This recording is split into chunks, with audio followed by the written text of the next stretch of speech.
Alors, bonsoir tout le monde. Je vois qu'on se connecte tranquillement, donc merci beaucoup. Vous nous excuserez, on avait une petite minute de retard. On faisait quelques ajustements de dernière minute. Donc, parfait. Ben, je vois qu'on a une douzaine de participants. On va pouvoir commencer sans attendre. Donc, bonsoir tout le monde. Bienvenue à notre séance d'information et d'échange qui va porter sur la commission consultative pour le vivre ensemble. Oh, je vois que Monsieur Gem, je pense que vous pouvez même ouvrir votre micro si jamais il y avait un bug, ou en tout cas, vous pouvez écrire dans le petite discussion. Je ne sais pas s'il y a un problème de connexion. En tout cas, je vois bien là, une douzaine de participants là, qui ont réussi à se connecter. Si jamais d'ailleurs on n'entend pas bien, là, vous pouvez aussi le signaler là, dans l'outil conversation. Donc, je reprends. Donc, ben, je reconnais plusieurs noms. Donc, je me présente, je suis Alexandra Mauger, je suis conseillère en consultation publique pour la Ville de Québec. Ce soir, là, on a une rencontre qui est réservée au Conseil des quartiers là, dans le cadre de la campagne de recrutement pour cette commission qui va reprendre du service prochainement. On va revenir sur les détails là-dessus. Donc, je vais partager mon écran. Hop.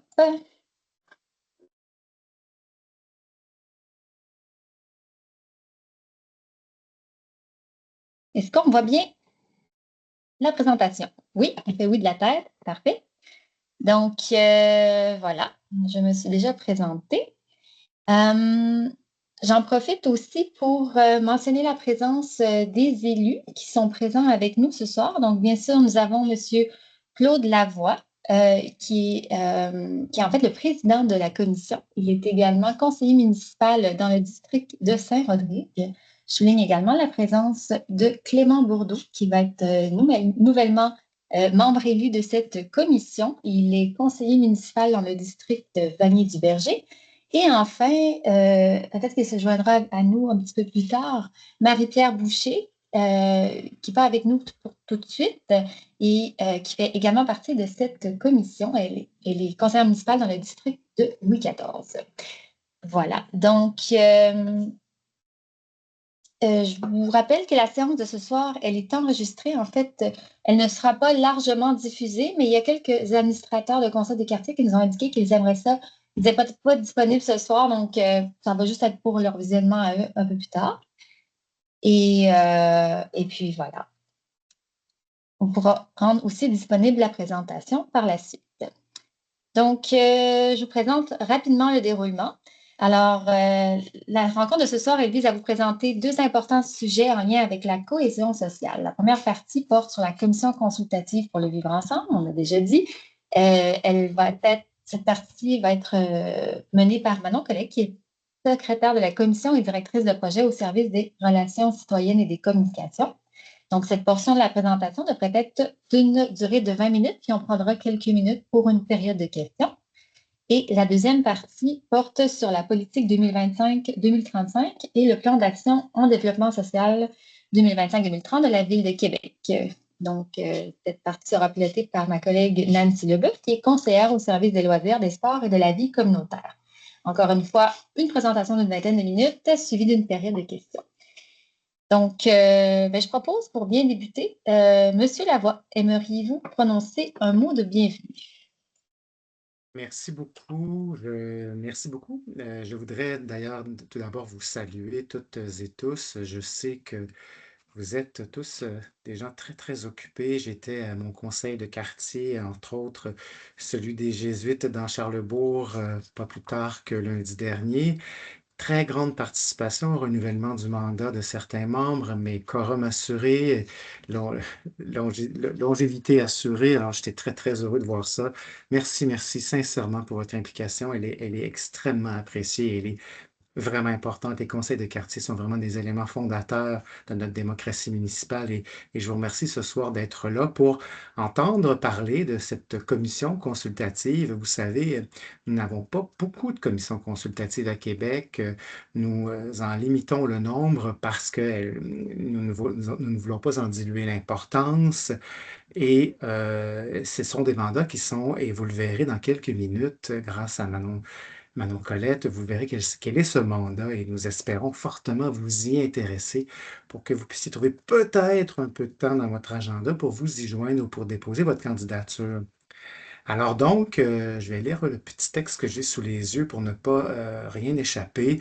Donc, depuis l'automne 2022, la Commission consultative pour une ville inclusive a offert à la Ville de Québec un espace privilégié de dialogue pour 10 commissaires citoyennes et citoyens engagés, porteurs d'expertise et attentifs aux enjeux de cohésion sociale.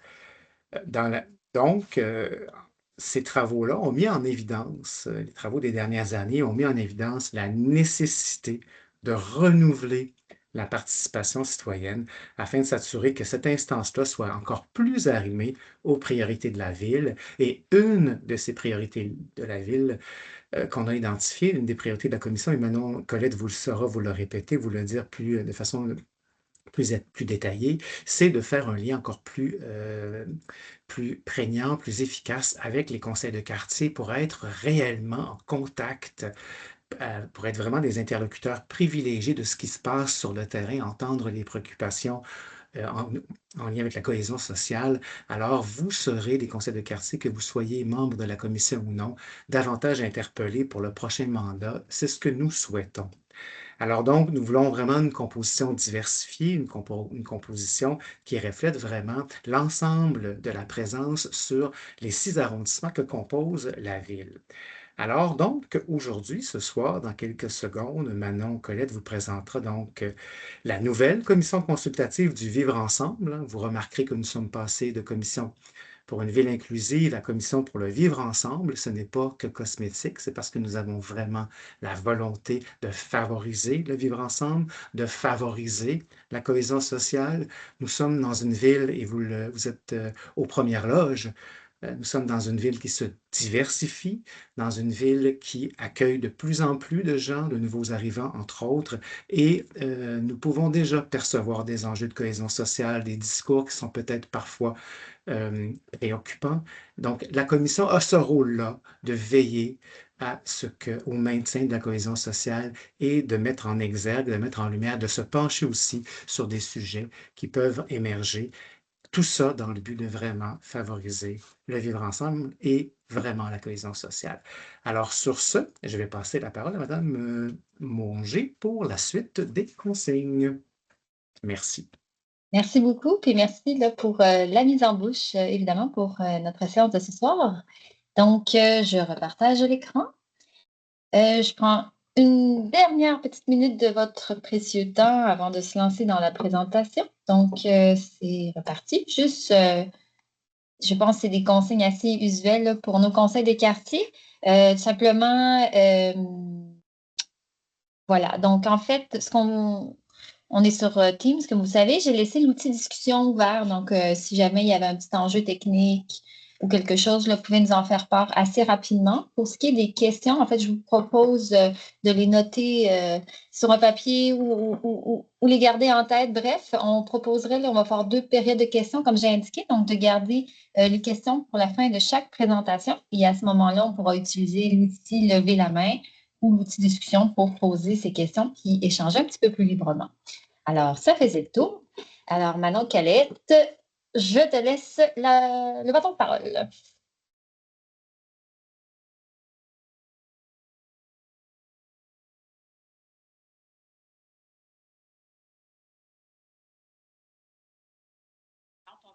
Manon, ton micro n'est pas allumé. Bon, ben merci. Alors, je m'étais lancée. Ben, bonjour à tout le monde, administrateurs, administratrices des conseils de quartier et aussi aux élus qui sont présents. Merci, M. Lavoie, pour votre mise en contexte en lien avec la commission consultative pour le vivre ensemble. Vous savez, la politique de participation publique de la Ville de Québec prévoit la création de commissions afin de répondre à des besoins de consultation qui sont relatifs à des grandes orientations, telles que celles en lien avec la cohésion sociale. Créée en 2022 sous le nom de Commission consultative pour une ville inclusive, cette instance municipale a complété son premier cycle de travaux à l'automne 2025, plus précisément le 18 septembre 2025. Et le 10 mars dernier, le Conseil de ville a procédé au renouvellement du mandat de la commission, mais sous une nouvelle appellation qui est la Commission consultative pour le vivre ensemble. C'est une évolution évidemment toute naturelle. Avec cette appellation, la commission reflète mieux les enjeux au cœur de son mandat. C'est mobilisateur, c'est porteur de sens. Le terme vivre ensemble évoque les dynamiques de cohabitation harmonieuse, de respect des différences, de dialogue interculturel et de solidarité sociale. Et de notre point de vue, c'est une évolution vraiment tout à fait naturelle du précédent mandat. C'est un nouveau nom qui s'harmonise pleinement avec les orientations de la Ville en matière de cohésion sociale. Ça vient renforcer la clarté et l'impact des travaux de la Commission, tout en offrant un cadre d'action beaucoup plus rassembleur et cohérent. Plus précisément, on a également renouvelé le mandat de la Commission afin qu'il traduise plus clairement le cadre stratégique au cœur des futurs travaux. Dans cette perspective, le cadre stratégique de la Commission est harmonisé avec le plan d'action en développement social 2025 et 2030, et je vais y revenir dans quelques instants. Le mandat renouvelé offre à la Commission un cadre d'intervention beaucoup plus clair, mieux aligné sur les priorités de la Ville et plus porteur pour les travaux à venir. Je vais vous présenter les objectifs premiers de la Commission.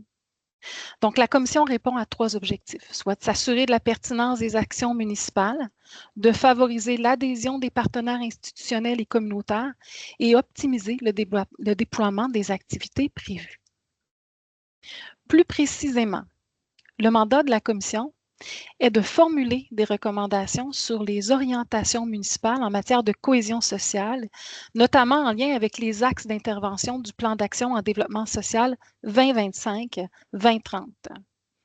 C'est aussi de collaborer à la mise en œuvre du plan d'action en développement social en proposant des stratégies et des actions concrètes. Et finalement, la Commission a pour mandat de prendre acte des initiatives en cours menées par la Ville et ses partenaires et identifier des pistes de solutions aux défis observés.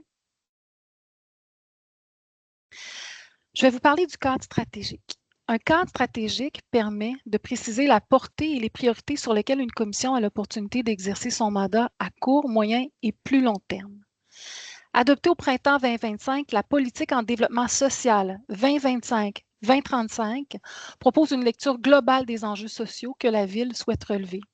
Elle ambitionne de faire de Québec un modèle de cohésion sociale élaboré en collaboration avec des partenaires du milieu communautaire. C'est une politique qui oriente l'action municipale pour la prochaine décennie. Le mandat de la Commission s'inscrit directement dans les fondements de la politique de développement social 2025-2035, tant au niveau de la vision, des valeurs et des grands principes qui structurent cette politique. La Commission représente un acteur pertinent qui sera intégré dans ce modèle de cohésion sociale. Et de ce fait, le plan d'action en développement social issu de la politique constitue le cadre stratégique de référence pour la Commission consultative pour le vivre ensemble. En adoptant ce plan d'action comme cadre stratégique, la Commission devient un acteur en relation avec la gouvernance municipale chargée d'en assurer la mise en œuvre. Dans quelques instants, notre collègue Nancy Leboeuf vous présentera ce plan d'action ainsi que quelques éléments de la politique afin que vous puissiez prendre connaissance des orientations et des axes d'intervention qui vont bénéficier de la part de la Commission consultative pour le vivre ensemble. Maintenant, au niveau de la gouvernance et de la composition de la Commission. La Commission réunit des acteurs issus de 3 dimensions. On a la dimension politique, la dimension citoyenne et la dimension administrative. Elle rassemble des commissaires élus de la Ville de Québec, de la nation Wendat également, et des commissaires citoyens représentatifs de la population, ainsi qu'un comité directeur et une équipe multidisciplinaire qui est issue de l'administration municipale. Voici la composition en termes de commissaires élus et de commissaires citoyens. On vous a présenté les 3 commissaires élus désignés de la Ville de Québec, donc M. Lavoie qui est le président, Mme Marie-Pierre Boucher, M. Clément Bourdeau, mais également commissaire élu à cette commission, M. Carlo Gros-Louis, qui est chef familial et qui représente le Conseil de la nation Wendat. Maintenant, au niveau de la composition citoyenne.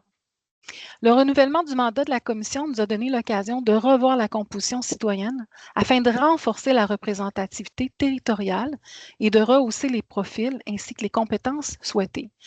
L'objectif est de réunir 12 citoyens et citoyennes qui sont issus des 6 arrondissements autant que possible, qui reflètent la diversité de la population et dont les expertises ou expériences sont liées aux enjeux sociaux ou à la recherche. Cette approche vise une représentativité équilibrée, une compréhension fine des réalités locales, tout en mobilisant des personnes en mesure d'éclairer les travaux de la Commission sur les défis prioritaires, entre autres, de l'administration. Au niveau du recrutement de nos commissaires, on s'est muni de 5 principes directeurs et vous les voyez ici. Dans un premier temps, on vise la diversité, l'inclusion et la parité. On souhaite aussi favoriser l'ancrage territorial. On souhaite valoriser l'expertise citoyenne des commissaires qui seront choisis. On veut aussi des commissaires qui proviennent de la recherche, de l'innovation sociale et évidemment, un dernier principe directeur, c'est de s'assurer de l'engagement et la disponibilité des commissaires.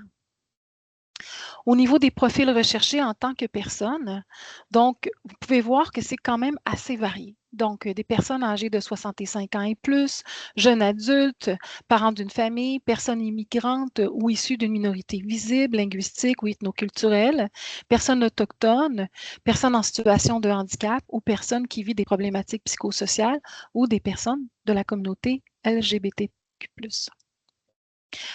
Au niveau des profils recherchés en tant que professionnels, donc c'est des gens qui sont dans le domaine indiqué en tant que professionnels ou qui enseignent ou qui étudient soit au collège ou à l'université.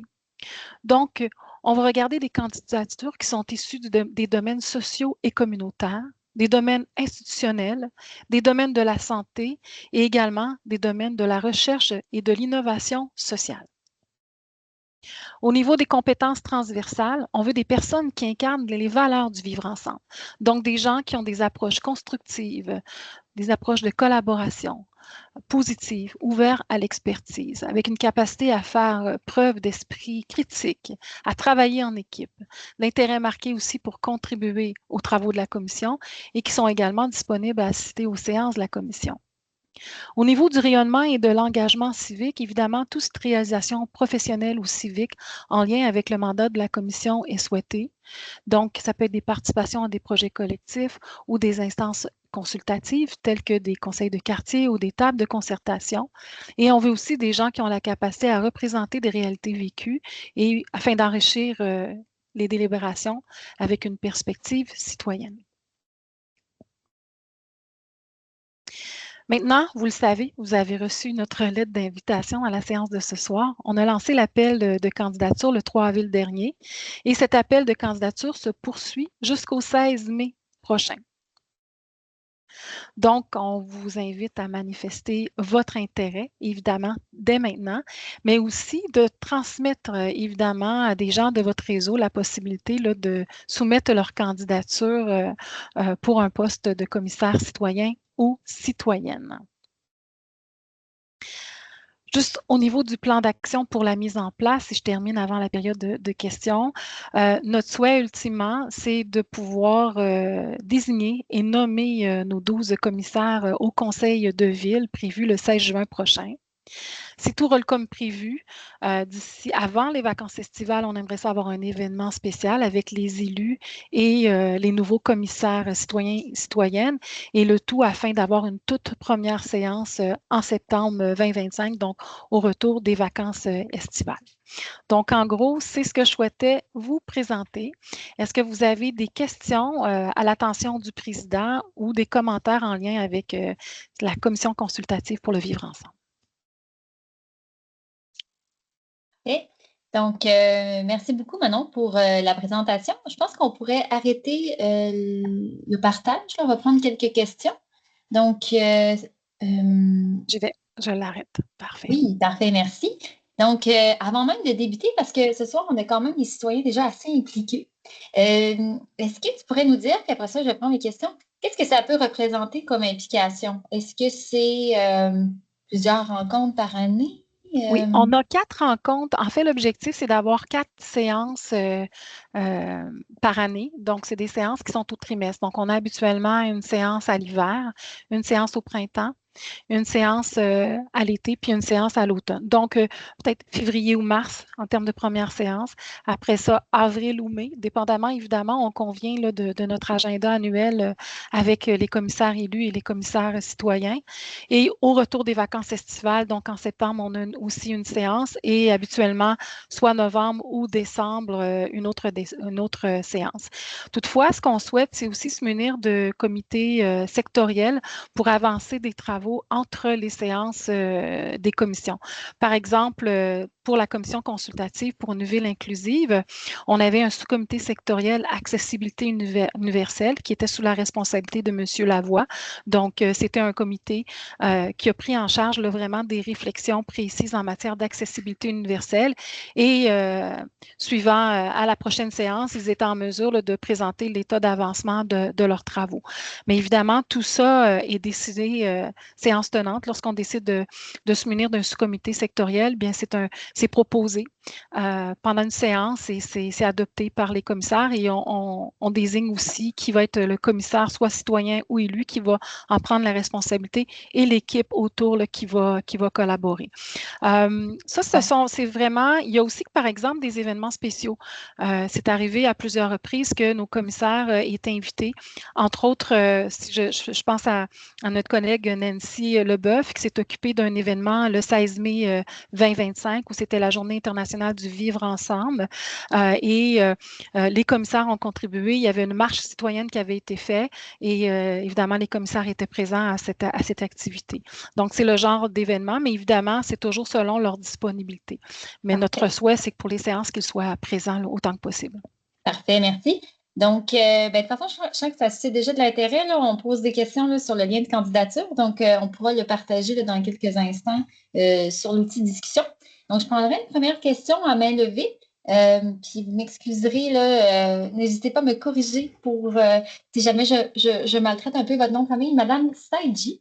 Puis, dites-nous aussi, je ne connais pas encore, donc si vous pouviez nous dire de quel conseil de quartier vous venez. Et je vais bien autoriser votre micro et votre caméra, si jamais vous êtes à l'aise d'ouvrir votre caméra. Vu que c'est enregistré, mais Claude me connaît bien. Donc, et bonjour à tous en tous les cas.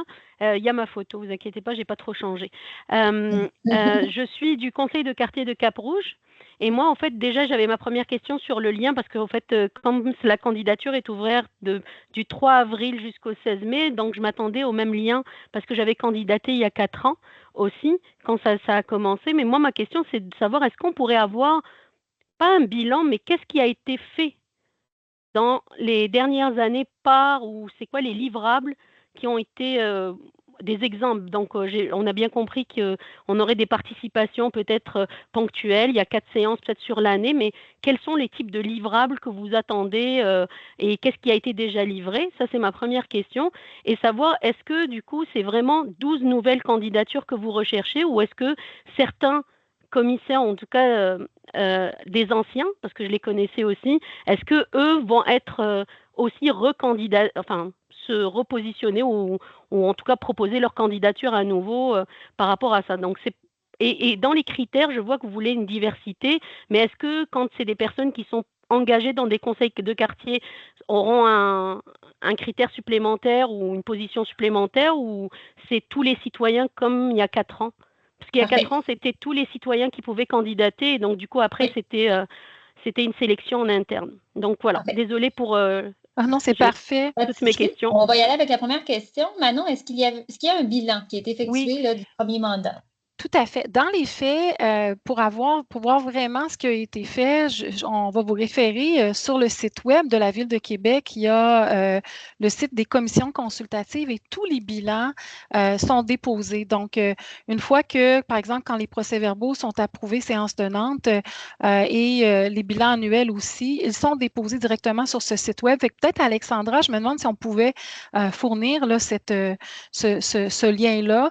Et on a 3 bilans dans le fond, le bilan 2023-2024 et le tout récent 2025. Celui-ci n'a pas encore été déposé. Il va être déposé sous peu, après avoir été déposé au conseil municipal par M. Lavoie, qui est président.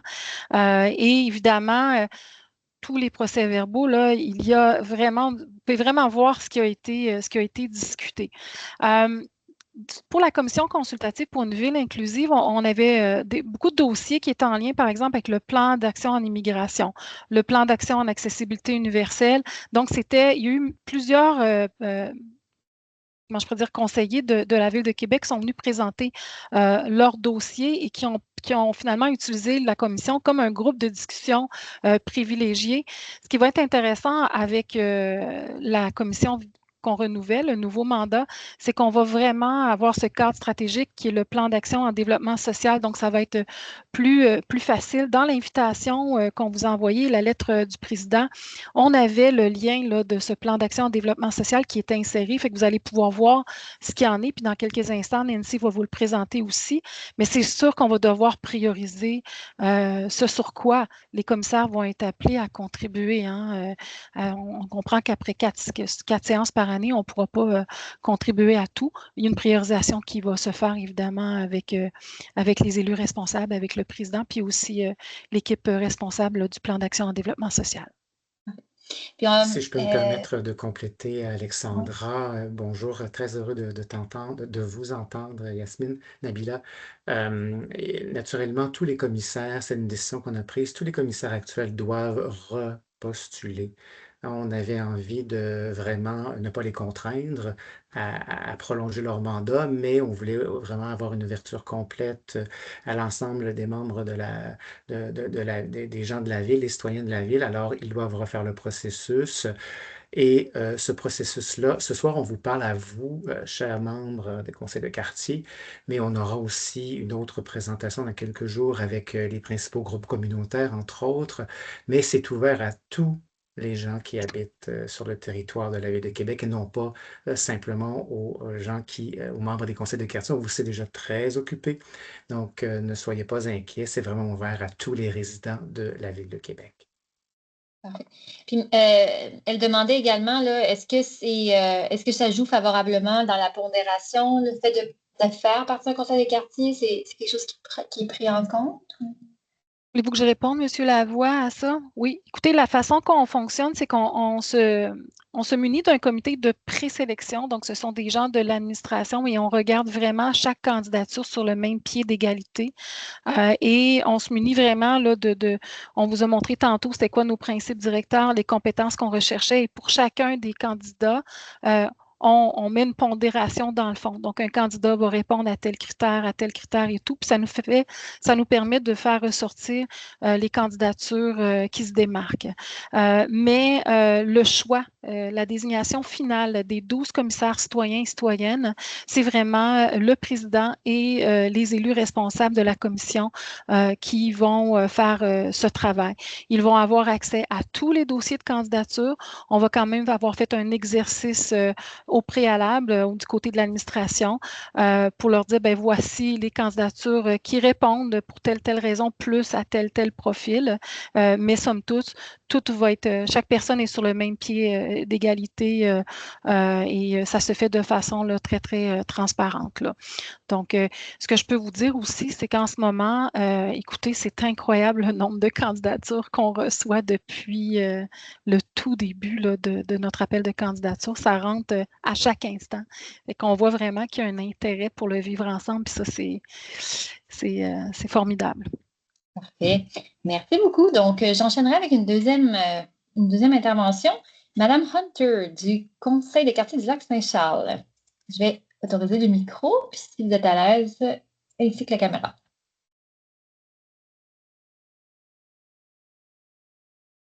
Bonjour, ça va bien?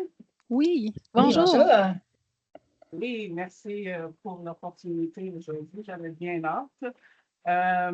Oui, mon nom est Véronique Hunter. J'ai vu tous les TV depuis le début. Je me mets un rappel pour quand ils sortent pour les consulter. Alors, j'apprécie tous les travaux, toutes les présentations et les informations qu'on recueille de cela. Donc, j'encourage les autres de les consulter aussi. Moi, comme membre du conseil de quartier de Lac-Saint-Charles, dans la Haute-Saint-Charles, j'en ai profité pour visiter les autres conseils de quartier pour voir s'il y avait des gens qui voulaient postuler, qui siègent sur le conseil ou obtenir leur appui. Puis de les 4 conseils que j'ai assistés, il y en a 2 qui n'ont même pas encore quorum. Ils sont juste 4, donc ils ne peuvent pas préparer des résolutions pour m'appuyer, mettons. Alors, je demande où ils vont avoir leur prochaine rencontre. C'est au mois de mai, qui va peut-être être après le 16, parce que sont dans les AGA, tout ça. Alors, ma question, c'est est-ce qu'un conseil de quartier peut appuyer ma candidature après la date du 16 mai comme pour m'encourager? OK. Merci beaucoup, Mme Hunter. Puis je vais essayer de guider peut-être Manon, qui est peut-être un petit peu moins familière avec le fonctionnement des conseils de quartier. M. Lavoie les connaît mieux. Je pense que Mme Hunter fait référence à si un conseil de quartier là, adopter une résolution pour appuyer une candidature. Est-ce que peut-être nous préciser, est-ce que ça fait partie des critères? Parce que c'est ça. Non, mais j'essaie Non, d'augmenter mes chances de réussite parce que je n'ai pas réussi la dernière fois. Oui. Ah, OK, je comprends. Ben oui. Je vous rassure, Véronique, ce n'est pas un critère qui est évalué. Ce sont vraiment, les candidatures sont évaluées, et corrigez-moi Manon, vous faites le premier tri, vous l'avez fait lors de la dernière mouture, la mouture précédente. Ce sont vraiment des candidatures individuelles. Oui. Alors, vous ne serez pas lésé si votre conseil de quartier n'a malheureusement pas quorum actuellement. Ce sont vraiment des candidatures qui sont évaluées au cas par cas sur une base individuelle. Exact. Mais je comprends que Mme Hunter a très grand intérêt là, pour se présenter. Donc, ben, merci beaucoup. On va vous souhaiter la meilleure des chances. Donc, merci beaucoup. Bonne santé. Merci. Pascal Marié de Dionne. J'ai autorisé le micro. Attends, là, ça bouge beaucoup. Ah, est-ce que vous avez baissé votre main?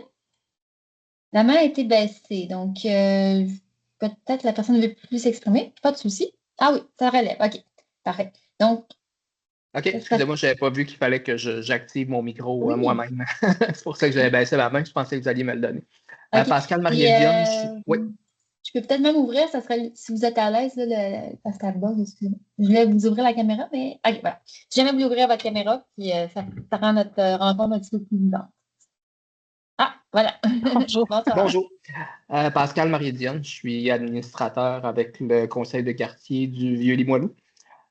J'étais certainement curieux de savoir à quoi ressemblait cette commission-là. On s'est fait l'observation nous-mêmes au conseil des quartiers du Vieux-Limoilou suite à des exercices de cartographie citoyenne de quartier que systématiquement on rejoint toujours la même population de gens blancs d'origine du Québec, d'origine de la ville de Québec, d'un certain âge. On a déjà commencé à tendre des perches à différents groupes autour de chez nous pour voir qu'est-ce qu'on peut faire pour mieux rejoindre toutes les populations, les gens de la diversité. Puis, c'est possible, d'où ma curiosité pour la chose. Je regardais par contre que je n'ai pas beaucoup de cases à cocher dans les profils recherchés. Je vais voir quand même. Puis pour en venir à ma question, c'était surtout par curiosité parce que, c'est ça, on a tous des emplois à temps plein par-dessus. Seulement 4 rencontres par année. J'imagine que c'est des journées, des demi-journées. C'est en soirée. Excusez, c'est en soirée? OK. Oui, c'est ça. Vous êtes On fait allé ça directement au nœud de ma question. Oui, de 17h à 20h. Des fois, on étire jusqu'à 20h30 quand on dépasse l'agenda. Mais c'est en soirée, oui. OK, c'est bon. Je vous remercie. Ça répond à mes questions. Merci. Bien, merci. Parfait. Et Robert Rousse. Après ça, je pourrais prendre les questions qui ont été écrites. Vous m'excuserez, ça. Là, j'ai autorisé le micro, autorisé la caméra. Monsieur Robert Rousse.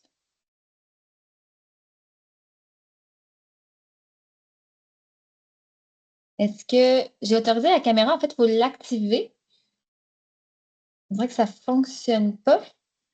Bon, c'est parti. Relève la main. faut activer le micro nous-mêmes, M. Rousse. Oui. Ça se peut, des fois, on se connecte vite, on se connecte directement là, sur Chrome. Des fois, on clique très vite les petites fenêtres qui apparaissent. Il faut autoriser aussi le micro. Donc, si jamais, là, on dirait que ça ne fonctionnera pas, vous pourriez écrire votre question. Sinon, je vous encouragerais à vous reconnecter et à faire bien attention là, aux petites fenêtres qui apparaissent dans le haut pour autoriser le micro. Donc là-dessus, je vais lire des questions. On n'oubliera pas de mettre le lien, évidemment, pour candidature, puis vers le bilan, Manon, que nous indiquait. Madame Kendra Bédard, du Conseil de quartier Saint-Roch demande, pour le rôle parent, est-ce que le bébé enfant pourra rejoindre le parent? Donc, est-ce que c'est possible d'être accompagné d'un enfant? Et puis, je reviendrai aussi, on a une politique à la ville là, pour les frais d'allocation, de garde. Donc, oui, mais j'y ai jamais pensé, je vais vous avouer. Je ne sais pas, monsieur Lavoie, ça peut être mignon, mais c'est jamais arrivé qu'un commissaire ou une commissaire soit accompagné de jeunes enfants. Enfin, c'est intéressant comme question, là. Oui, je pense que ça pourrait être possible. Et Alexandra, je pense que vous aviez ouvert la porte sur notre politique, justement, à la ville, de frais de garde. Tout à fait. Là, j'avoue que je n'ai pas les montants. Je n'avais pas sorti d'avance. J'y vais de mort, mais il existe une politique là, à l'attention des conseils de quartier pour rembourser une partie des frais de garde. Donc, je pense que ça pourrait être une possibilité. Puis, de ce que j'entends, Manon, tout ça.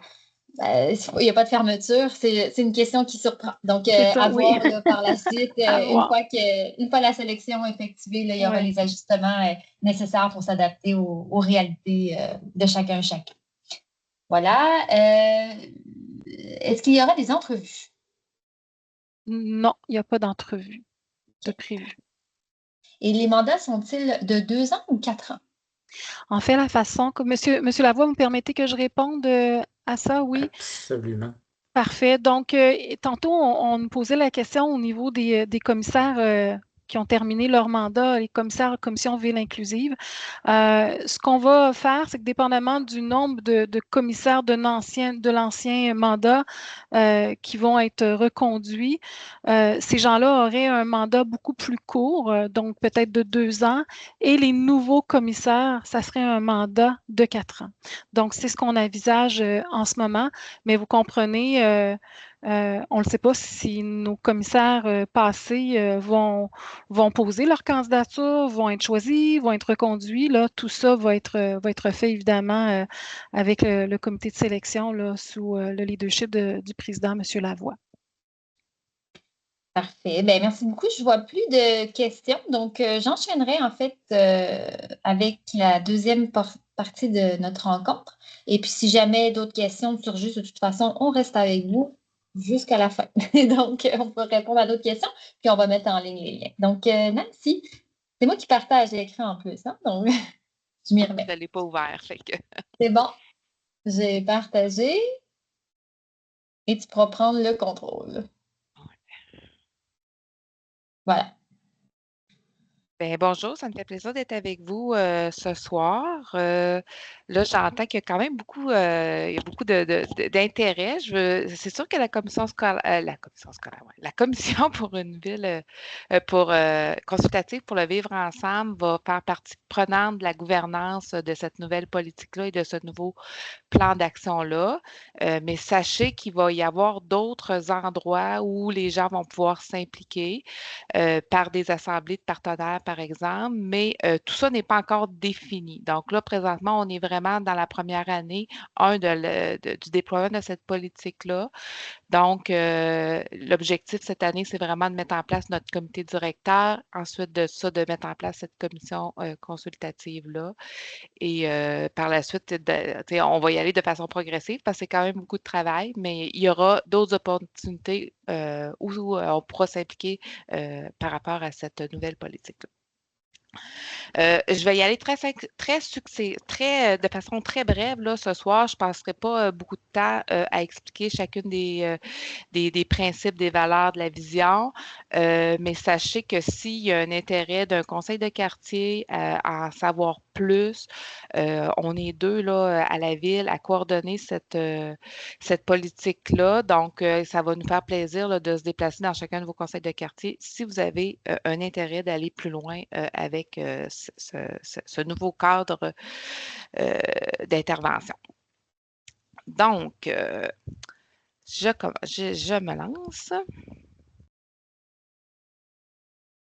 Ah là, je crois que la présentation n'a pas été avancée. Elle est redébutée. Je vais me rendre un instant, excusez-moi. Je ne veux pas vous étourdir. Plan d'action.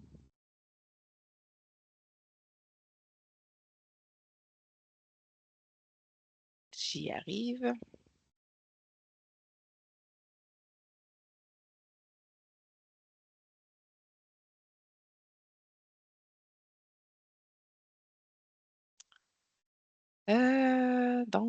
Voilà. Donc, comme ça a été dit un peu plus tôt, la politique de développement social a été adoptée en avril 2025, le plan d'action en juillet 2025. Ces deux documents-là n'ont pas été produits seulement qu'au niveau administratif. Il y a eu des consultations des partenaires qui ont été faites à l'automne 2024 et à l'hiver 2025. Et sachez aussi là, qu'une politique et un plan d'action de développement social, c'est pas un désir, c'est vraiment une obligation. Ça fait partie, c'est intégré à la Charte de la Ville de Québec. Depuis les fusions en 2002, on a l'obligation d'avoir une planification en développement social. Donc, on n'en est pas, c'est pas notre premier plan d'action. On a eu une vision en développement social en 2013 qui avait été adoptée. Donc, ces deux nouveaux documents-là viennent remplacer cette vision-là. Et on a aussi tout plein d'autres orientations qui sont liées au développement social, comme une vision en immigration, en itinérance, en accessibilité, une vision en habitation. Fait que tous ces documents-là viennent aussi s'attacher à ce nouveau cadre de référence-là là, pour la ville. Donc, je vais rentrer dans le document. On a fait, pour ces deux documents-là, on voulait être accessible. On a fait faire de la facilitation graphique pour présenter nos nouveaux, notre façon d'avoir réfléchi le développement social. Donc, je vais vous présenter des parties de cette facilitation graphique-là, puis ensuite, je vais vous dévoiler la finale. Donc, vous allez voir comment on a réfléchi la chose. Donc, quand on écrit un document de cette nature-là, il faut vraiment commencer par se poser c'est quoi le développement social pour la Ville de Québec et c'est quoi, où qu'on veut aller avec ça. Donc, comme vous le pouvez voir, le développement social pour la Ville de Québec, ça vise vraiment à améliorer là, la qualité de vie des citoyens. Ça vise aussi à renforcer le sentiment d'appartenance, à contribuer à l'enrichissement collectif de la ville. On le sait que si on aide une personne plus vulnérable, ça va aider toute la société, toute la communauté. Donc, vraiment, notre vision en 2035, c'est que la ville veut être reconnue pour un modèle, comme étant un modèle de cohésion sociale. Donc, la cohésion sociale est vraiment au cœur de cette nouvelle politique de développement social où l'ensemble des citoyens ils vont contribuer à la vitalité des communautés et au milieu de vie et à l'environnement favorable pour une meilleure qualité de vie. Fait que c'est vraiment ça qu'on se donne comme objectif d'ici 2035. C'est sûr que, tu sais, on va se demander pourquoi on fait ça, parce que souvent, ce qu'on entend, c'est que la ville, ça va bien, on reçoit plusieurs prix, tout ça, mais il reste qu'on a toujours encore des défis. Donc, c'est quoi les défis qu'on a à la Ville de Québec? Bien, d'abord, selon l'Institut de la statistique du Québec, la Ville de Québec, c'est celle qui va avoir une plus grande augmentation de sa population d'ici 2041. Parmi toutes les villes au Québec, c'est vraiment à Québec, il va y avoir une plus grande croissance. On s'attend à avoir 132 000 personnes de plus. Donc, c'est des gens qu'il faut être en mesure de livrer des services. Ensuite de ça, on évalue aussi que d'ici 2030, la population des personnes âgées de 65 ans et plus va atteindre environ 25 de sa population. Donc, c'est des défis à lesquels on fait face. Dans les 132 000 personnes qui vont arriver, il va y en avoir beaucoup qui vont être issues de l'immigration, donc une diversité de population, où il y a beaucoup d'Autochtones aussi qui descendent dans la ville de Québec, diversité de genre qu'il faut aussi considérer, les personnes avec des incapacités. On a aussi toute la vulnérabilité des populations. Oui, on est quand même une ville assez riche au niveau, quand on se compare avec d'autres villes, mais il reste que quand même, on a encore des populations en faible littératie, avec des faibles revenus, des familles monoparentales. On a aussi toute la vulnérabilité des populations et des milieux. C'est encore, dans un pays riche comme le nôtre, on se dit le milieu où on habite ne devrait pas déterminer notre qualité de vie, mais c'est encore le cas quand on se dit qu'en basse ville, par exemple, les gens ont une espérance de vie moins grande qu'en haute ville, mais c'est encore une réalité. Ensuite de ça, dans les défis qu'on rencontre, il y a toute la fragilisation du tissu social et du milieu communautaire. On a vu les organismes communautaires dans les dernières semaines là, avec leur grève, le communautaire à bout. Donc, c'est vraiment puis le communautaire, le réseau des organismes communautaires, c'est vraiment l'endroit où on se repose quand on a des problématiques. Donc, c'est un défi à lequel on fait face. Malheureusement, le sentiment de sécurité à la Ville de Québec a diminué légèrement dans les dernières années. Quand on dit que le sentiment a diminué, il ne faut pas partir en part, ça ne veut pas dire que la sécurité a diminué. On fait vraiment une distinction entre les deux, mais il faut quand même travailler ça à la Ville. Ensuite de ça, dans les défis, évidemment, il y a la pénurie de logement, je vous apprends rien à ce niveau-là. Et avec la transformation de la mobilité, va venir changer tout aussi le visage là, de la Ville de Québec, là, avec l'arrivée du tramway, avec la mobilité active, etc. Donc, on a identifié 3 valeurs pour notre politique qui sont associées aux valeurs également de la Ville de Québec. On les a adaptées vraiment à une vision collective. Donc, on parle de solidarité. La solidarité, c'est ce qui contribue à un meilleur mieux-être collectif. Et c'est ce qui va soutenir aussi la création là, des liens sociaux. Aussi, on a la justice sociale et environnementale. Ça vient réduire les inégalités qui sont soit personnelles ou environnementales.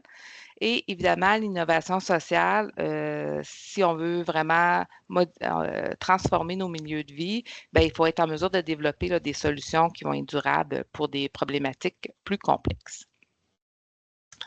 Évidemment, on a aussi des grands principes. Donc, tu sais, quand on a voulu ordonner, parce que souvent, tout est dans tout dans le développement social, on a voulu ordonnancer nos façons de voir les choses. Donc, on a identifié 6 grands principes. Le premier étant le vivre ensemble. Le vivre ensemble contribue vraiment à la cohésion sociale. Pourquoi? Parce qu'il reconnaît vraiment la diversité des populations, il favorise l'équité et pour ainsi assurer l'inclusion des personnes. Ensuite de ça, on a la santé durable qui concerne autant la santé individuelle que la santé collective, autant la santé mentale que la santé physique. L'accessibilité universelle, évidemment, c'est une façon de faire les choses, c'est une approche. C'est de s'assurer que tout le monde peut bénéficier d'une expérience comparable quand on est à la ville. L'équité territoriale est un autre grand principe. L'idée, c'est pas que tous nos territoires deviennent pareils, mais l'idée, c'est de répondre aux besoins qui se retrouvent sur les territoires avec une distribution des ressources disponibles. Et enfin, il y a la participation sociale et l'engagement citoyen qui sont qu'on a volontairement fait une distinction entre les deux. Pour nous, la participation sociale, ça va permettre à des personnes juste de de prendre part à la vie sociale. Par exemple, une personne immigrante qui arrive parfois juste de travailler, ça va être ça, sa participation sociale, alors que l'engagement citoyen, ben, je n'ai pas besoin de vous l'expliquer, vous êtes tout impliqués dans des conseils de quartier. C'est l'objet aussi là, de la rencontre de ce soir, d'aller chercher des candidatures pour la commission. Donc, c'est de prendre part au processus décisionnel souvent. Donc, vous avez ici notre politique de développement social qui est illustrée. On a tous nos défis en bas, là, qui est sur un parcours vers une flèche. On est en route vers 2035 avec nos grands principes qui vont venir orienter nos actions et notre vision qui explose comme des feux d'artifice qui étincellent là, notre ville. Donc, voilà, pour notre politique en développement social. Évidemment, pour travailler toutes ces questions-là, il faut structurer le travail. Donc, c'est là qu'on est venu identifier 3 grandes orientations dans notre plan d'action. D'abord, la première orientation citoyenne et communauté. L'idée ici, c'est quand on parle de citoyens, à qui on pense, c'est vraiment les gens qui habitent, qui fréquentent, qui occupent un territoire. Donc, on n'est pas nécessairement dans la résidence, mais on est dans toute cette définition-là. Puis la communauté, c'est plus, chaque citoyen n'appartient pas qu'à une seule communauté, il peut appartenir à plusieurs communautés. Deuxième orientation, les milieux de vie complet. Donc, à la ville, la façon qu'on définit les milieux de vie, c'est par l'habitation. Il y a 6 composantes, l'habitation, les espaces publics, les milieux naturels, la vie communautaire et culturelle, la mobilité et les services de proximité. Et la troisième orientation, c'est les environnements systémiques. Donc, ici, oui, on fait référence à l'environnement, mais aussi à toute la dimension là, qui est intersystémique, je dirais. Donc, les systèmes naturels, social, économiques, culturels, politiques et technologiques là, vont entrer dans cette orientation-là. Sachez que la division de développement social à la Ville de Québec, on n'est pas les seuls à accomplir cette grande mission-là. On a plus de 15 unités administratives qui sont concernées par ce plan d'action-là. Et comme tantôt je vous disais, on a d'autres orientations qui ont été adoptées dans le passé qui viennent s'attacher à ce plan d'action-là, donc qui sont aidants pour venir contribuer là, à la réalisation de ce plan d'action-là.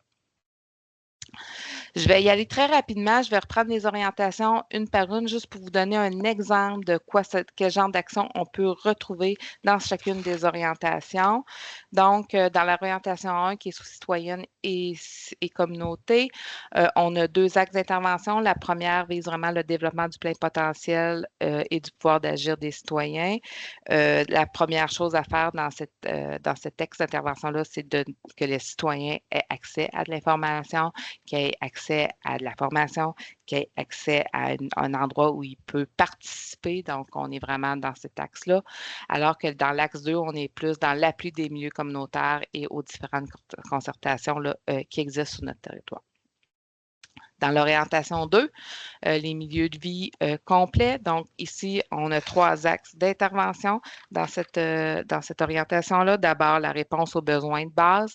Donc, on est vraiment ici dans les systèmes alimentaires, dans la sécurité alimentaire et dans le logement. Donc, que chacun puisse se loger convenablement.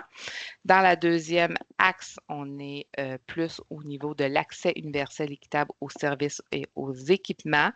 Donc, que tous les citoyens aient accès à une programmation de loisirs, par exemple. C'est vraiment juste des exemples. Donc, ça va au-delà de ça. Et finalement, d'avoir des espaces et des lieux publics vivants et sécuritaires, que ce soit nos bases de plein air, que ce soit des espaces publics, etc.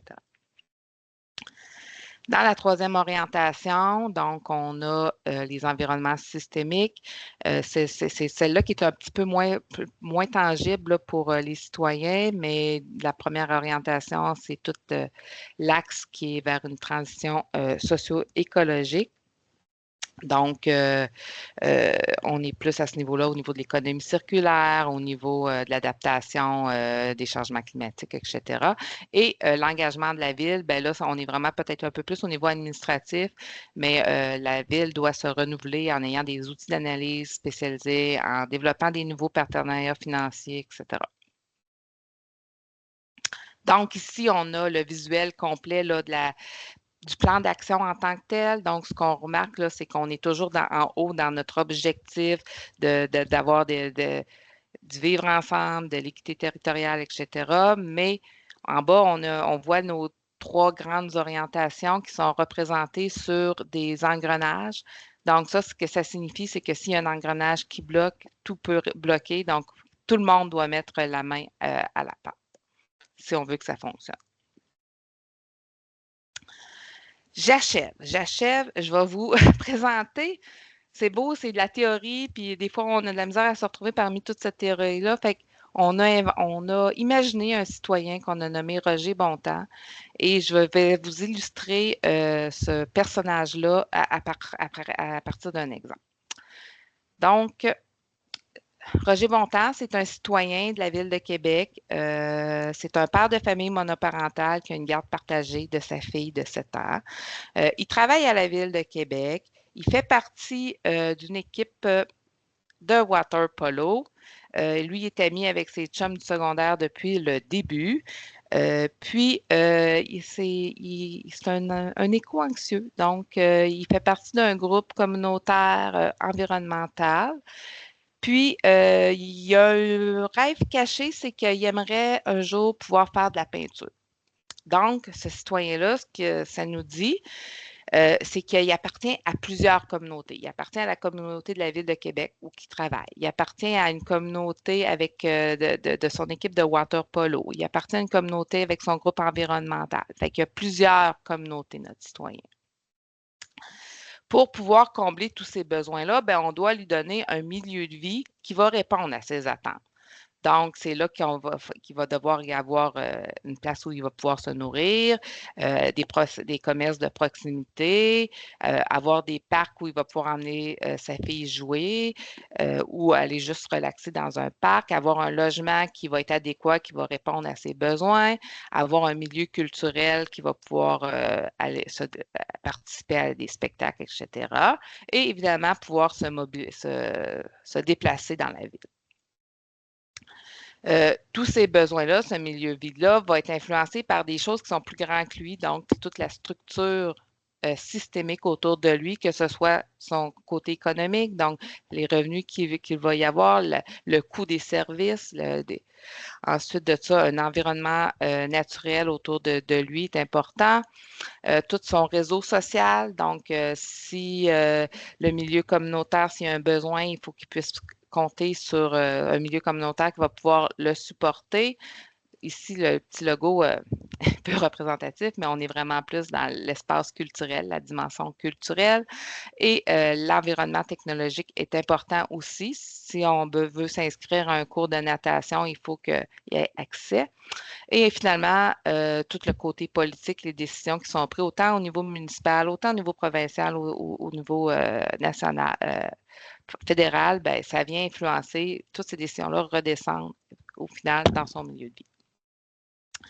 Donc, pour pouvoir répondre à ces besoins, ben, c'est là qu'on vient mettre nos grands principes de vivre ensemble, de santé durable, d'accessibilité universelle, d'équité territoriale, de participation sociale et d'engagement citoyen et de leadership partagé pour en arriver à nos grandes valeurs collectives qui sont la solidarité, la justice sociale et environnementale, ainsi que l'innovation sociale. Et tout ça va finalement nous donner notre cohésion sociale qui est représentée par la qualité de vie, l'harmonie, la vitalité, l'enrichissement collectif, le sentiment d'appartenance, la sécurité. Oups, j'ai été un petit peu vite, mais voilà. Ça fait le tour de la présentation.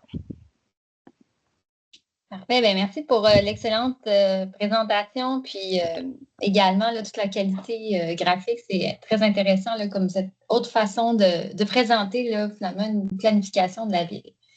Donc voilà, alors on terminerait la séance de ce soir là, justement avec une deuxième période de questions. Donc avez-vous des personnes, vous avez des questions sur la présentation qu'on vient d'avoir ou encore des questions là, sur le processus de candidature. Donc, Mme Bédard demande si on peut avoir accès aux illustrations. Présentement, ils ne sont pas encore sur notre site Internet. Les 2 illustrations, on travaille pour les mettre sur notre site Internet, mais c'est ça va être à venir plus tard. Mais je prends bien note de la question pour vous faire parvenir l'information au bon moment. Parfait, merci. Est-ce qu'on aurait d'autres questions? 1, 2, 3. Donc, est-ce qu'on va avoir accès à la présentation? Je pense que oui. Maintenant, on va pouvoir partager là, rapidement la présentation. Oui, avec plaisir. Madame la première, je vous donne le micro, puis autorisez votre caméra si jamais vous souhaitez vous présenter. Oui, bonsoir. Est-ce que vous m'entendez? Oui. OK, Oui, super. tout à fait. Je ne sais pas pourquoi je ne m'entends pas de la même façon que d'habitude. Simplement vous demander, bon, d'abord, merci pour la présentation. C'est vraiment très intéressant et très bien fait aussi, là, clair, concis, rapide. Enfin bref, on voit votre expérience dans ce genre d'activité. Ce que je voulais vous demander, et là, je suis en train d'oublier mon idée, zut, un instant. Ah oui, par rapport à, je reviens à la commission consultative, en fait. Vous nous avez mentionné les prochaines étapes un petit peu là, par rapport au recrutement, etc. Ma question était la suivante. Quand vous dites là, votre objectif idéal serait d'annoncer les nominations en juin, mais les personnes vont être informées du choix vers quelle période, savez-vous? Mais écoutez, on s'est fait un calendrier, somme toute, assez serré. Bon, on a cet appel de candidature qui prend fin le 16 mai, puis entre le 16 mai et le conseil municipal du 16 juin, c'est la période qu'on se donne pour, identifier les commissaires, les 12 commissaires citoyens et citoyennes. Évidemment, ça implique là, un travail du côté de l'administration, ça implique aussi la désignation, le choix par le président et les élus responsables de la commission. Donc, c'est assez serré. C'est en 1 mois qu'on va faire ça. Mais il est clair que si on vise le conseil municipal du 16 juin avec un sommaire décisionnel, la semaine précédente, je vais personnellement appeler chaque commissaire citoyenne qui va être nommé là, au conseil du 16 juin. Donc, fait qu'on peut penser que c'est une démarche qu'on va faire de façon très accélérée, mais c'est un choix là, qui a été fait là, d'un commun accord avec le président et les élus responsables de la commission. Parfait, merci beaucoup. On aurait d'autres questions?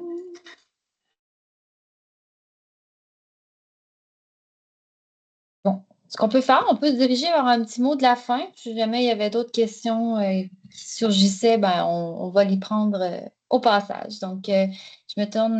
Déjà, merci beaucoup Manon et Nancy pour la présence et les présentations très pertinentes. Et évidemment, à nos conseils, nos membres de conseil des quartiers qui ont un mois chargé. On se rappellera avec évidemment la tenue des AGA.